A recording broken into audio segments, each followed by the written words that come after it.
दोस्तों, ज्येष्ठ मास चल रहा है और शुक्ल पक्ष में आने वाली एकादशी तिथि को कहा जाता है निर्जला एकादशी। ये वही निर्जला एकादशी का व्रत है जिसे व्यास जी ने बहुभोजी भीमसेन से कहा था। निर्जला यानी यह व्रत बिना जल ग्रहण किए और उपवास रख कर किया जाता है। इसलिए ये व्रत कठिन तप और साधना के समान महत्व रखता है। ऐसा माना जाता है कि सिर्फ निर्जला एकादशी का व्रत कर लेने से अधिक मास की 2 एकादशियां मिलाकर साल की 25 एकादशी व्रत का फल मिलता है। जहां साल भर की अन्य एकादशी व्रत में आहार संयम का महत्व है, वहीं निर्जला एकादशी के दिन आहार के साथ जल का संयम भी जरूरी है। आज की हमारी वीडियो का विषय है निर्जला एकादशी की व्रत कथा। तो आइए शुरुआत करते हैं।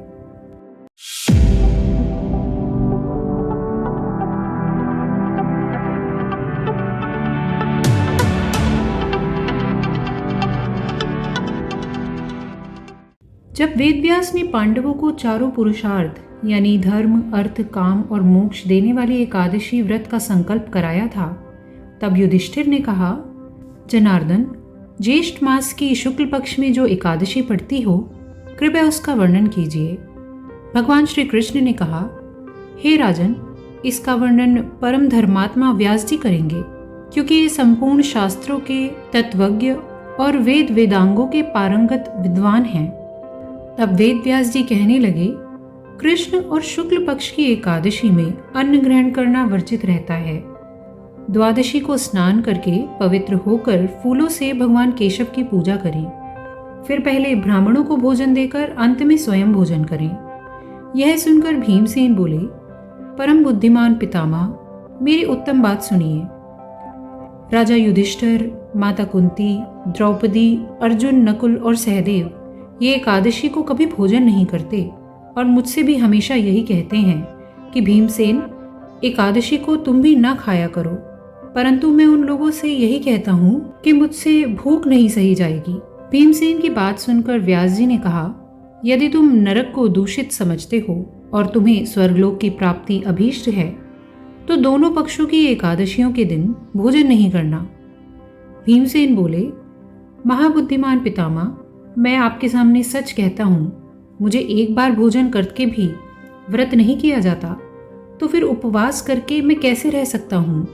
मेरे उदर में व्रक नामक अग्नि सदा प्रज्वलित रहती है, अतः जब मैं बहुत अधिक खाता हूँ तभी यह शांत होती है।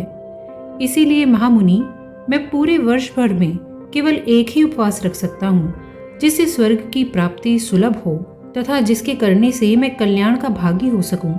ऐसा कोई व्रत निश्चय करके बताइए, मैं उसका यथोचित रूप से पालन करूंगा। व्यास जी ने कहा, भीम, ज्येष्ठ मास में सूर्य वृष राशि में हो या मिथुन राशि पर, शुक्ल पक्ष में जो एकादशी हो, उसका यत्न पूर्वक निर्जल व्रत करो। केवल कुल्ला या आचमन करने के लिए मुख में जल डाल सकते हो, उसको छोड़कर किसी प्रकार का जल विद्वान पुरुष मुख में न डालें, अन्यथा व्रत भंग हो जाता है। इसके बाद द्वादशी को प्रभात काल में स्नान करके ब्राह्मणों को विधि पूर्वक जल और सुवर्ण का दान करें। इस प्रकार सब कार्य पूरा करके जितेंद्रिय पुरुष ब्राह्मणों के साथ भोजन करे। वर्ष भर में जितनी एकादशियां होती हैं, उन सब का फल इस निर्जला एकादशी से मनुष्य प्राप्त कर लेता है। इस बात में तनिक भी संदेह नहीं।